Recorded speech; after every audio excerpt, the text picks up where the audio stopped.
మొసలి బారిపడి మొరలిడిన గజేంద్రుని బాధలు లేవు.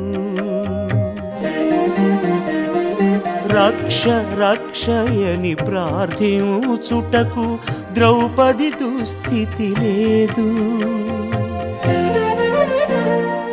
అటుకులిచ్చి సంపదలు తెమ్మనే అర్ధాంగలక్ష్మి లేనేలేదు.